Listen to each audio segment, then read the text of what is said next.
Halo semuanya, selamat datang di Lavender Channel. Kali ini kita akan mulai dengan pembahasan penalaran umum, terutama untuk mengenai grafik dan tabel.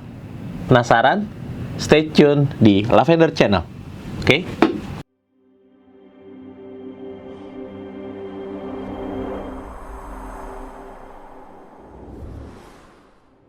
Pada kali ini kita akan membahas mengenai grafik dan tabel. Dan ini akan sangat sering lazim terjadi dan keluar di SNBT sebelum-sebelumnya gitu ya. Jadi penalaran umum, setelah kemarin kita belajar tentang deduktif, kali ini kita akan belajar tentang grafik dan tabel. Seperti apa sih soalnya, kita cek ya. Nah, seperti soal nomor 1 ini. Tabel berikut menunjukkan data siswa yang lulus dan gagal pada seleksi masuk jurusan teknik pada 5 gelombang. Ada tabel gelombang dari 1 sampai 5, jumlah lulus dan gagalnya. Nah, yang ditanyakan adalah di manakah yang jumlah antara lulus dan gagalnya itu terjadi paling banyak. Caranya gimana? Caranya adalah dengan kita kurangin aja jumlah lulus dan gagalnya. Yang pertama, 31 kurangin 19. Kita lihat aja dari selisihnya gitu ya. 31 ke 19. Ini 31 dikurang 19 itu berapa? Iya, 31 kurangin 19 itu adalah ada selisihnya 12. Yang ini 27 dikurang 13, selisihnya adalah 14 gitu ya. Jadi kita cari deltanya ya. Ini deltanya yang kita cari. Yang ini 25 kurang 15 itu adalah 10. Yang ini 30 kurangin 20 adalah 10. Yang ini deltanya adalah 32 dikurang 18 gitu ya. Yaitu ada berapa? Iya, ada 14 kayak gitu ya. Jadi tapi kalau ditanya yang paling banyak adalah yang nomor 4 ya. Oke. Nah, jadi akan ada tabelnya. Saudara, kita coba cek untuk yang soal berikutnya. Nah, seperti yang di nomor 2, ini adalah jumlah mahasiswa di Universitas X yang terdiri dari beberapa semester gitu ya. Jurusannya ini maksudnya adalah semester 1, 2, 3, dan 4 ya. Jadi ini semester 1, ini semester 2, ini semester 3, ini semester 4. Ekonomi, teknik, dan pendidikan. Berdasarkan data tersebut, selisih jumlah mahasiswa terkecil adalah mahasiswa semester berapakah gitu ya.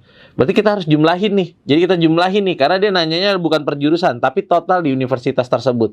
Kita lihat di semester 1 kita jumlahin 100 tambah 120 tambah 110, ini 330. Yang ini kita jumlahin di semester 2, 90, 120, ini 310.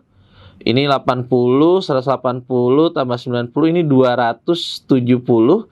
Ini 70 tambah 90 tambah 80. 160 tambah 80, 240. Dia nanya adalah jumlah selisih mahasiswa terkecil adalah mahasiswa semester berapa ke semester berapa. Kita lihat deltanya. Ini ke sini deltanya adalah 20. Ini ke sini deltanya berapa? 40. Yang ini 30. Berarti sebenarnya selisih paling kecil itu adalah di mahasiswa semester 1 dan 2. Jawabannya yang A. Gimana? Makin bingung nggak?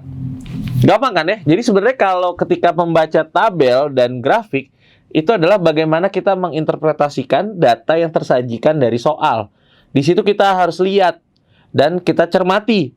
Pertanyaannya itu nanyain apa sih? Nah, dari situ kita kaitkan. Oke? Next, nomor berikutnya di soal nomor 3. Ya, di sini ada diagram gitu ya. Kita lihat ada 3 A, B, C. Ini jadi ada kategori keluarga A, keluarga B, keluarga C, di mana adalah terkait dengan biaya rumah, kendaraan, dan makanannya.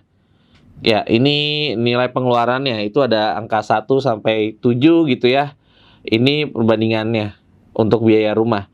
Keluarga kategori C mengeluarkan untuk uang untuk makanan sebanyak bla bla bla dibandingkan dengan keluarga kategori A digabung dengan B. Lihat, dia bilang adalah untuk makanan. Berarti yang kita lihat adalah di bagian makanan. Kita lihat di makanan.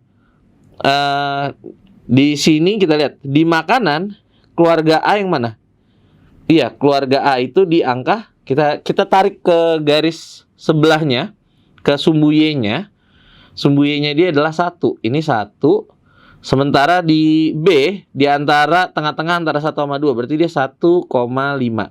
Sementara di keluarga C ini adalah 7. Berarti gimana? Oke, keluarga C-nya itu adalah 7, sementara A tambah B itu adalah sama dengan berapa? 1 ditambah 1,5. Berarti kalau secara perbandingan ini 2,5 ya. Berarti C banding A plus B itu kan sebenarnya adalah 7 dibanding 2,5.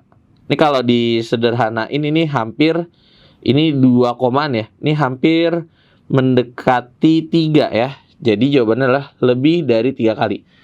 Kak, kok nggak ada jawaban yang presisi sama kalau kita hitung manual? Memang begitu.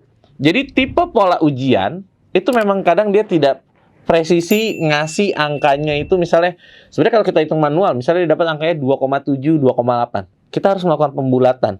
Tapi Kak, itu ada pilihannya, ada 2, ada 3. Kenapa pembulatannya ke atas?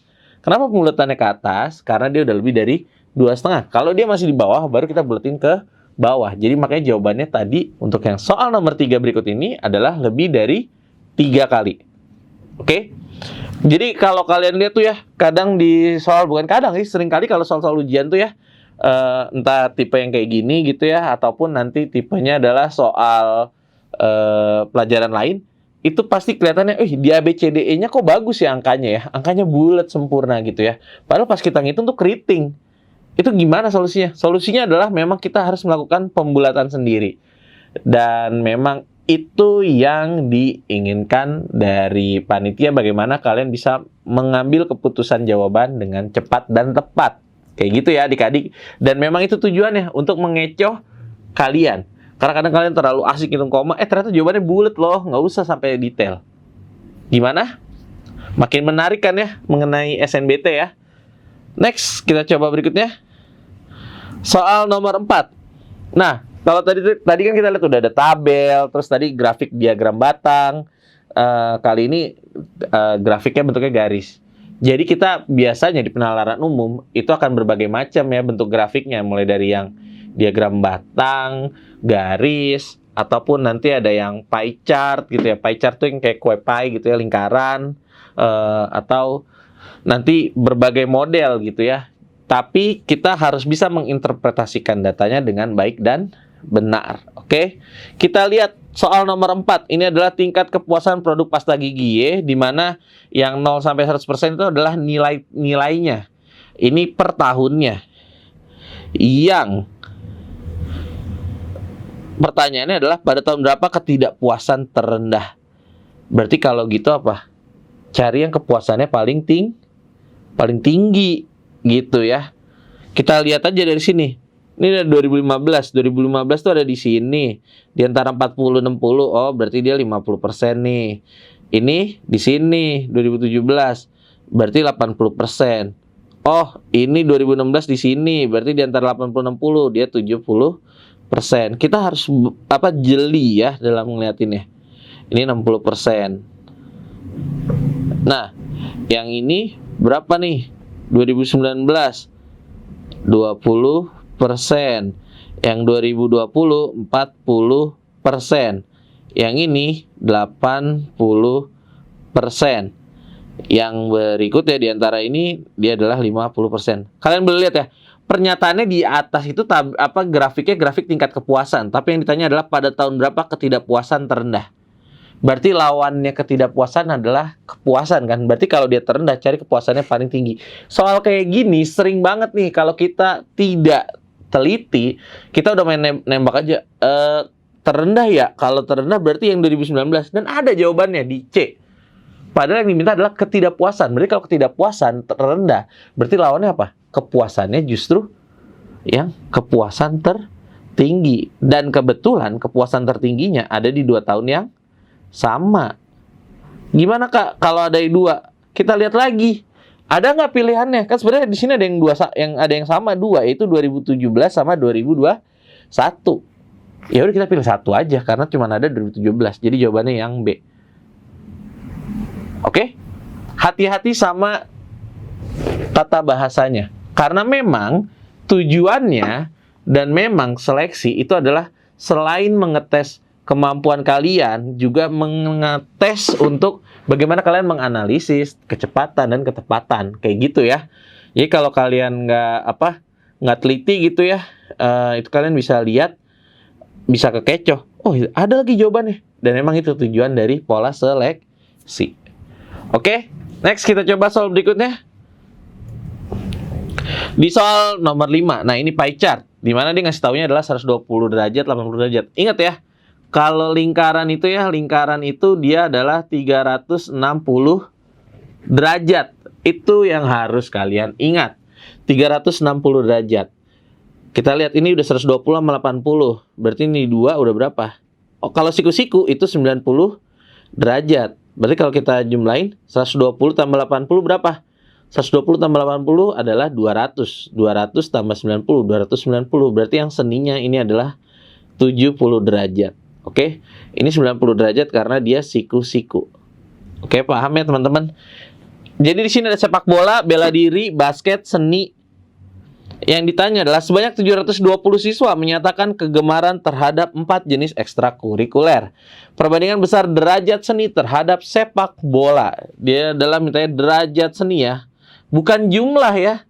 Jadi kalau mau dikasih angka, karena dia minta derajat seni, ya udah pakai derajatnya aja. Jadi nggak perlu pakai ngitung jumlah siswanya. Oke? Jangan sampai kejebak ya yang dia minta. Walaupun di situ ada 720 siswa.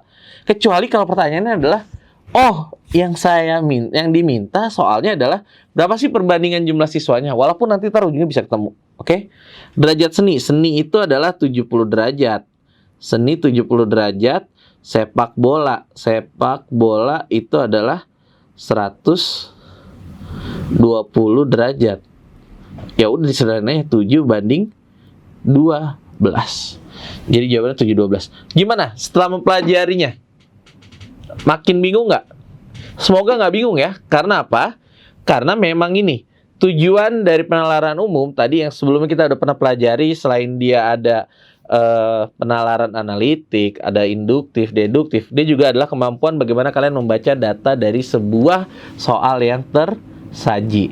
Jadi buat teman-teman, jangan lupa teliti lagi antara soal dan data yang diberikan. Oke? Karena bisa jadi akan dikecoh di pertanyaan akhirnya. Oke, itu aja dari saya pada kali ini. Stay tune di Lavender Channel untuk pembahasan materi-materi berikutnya.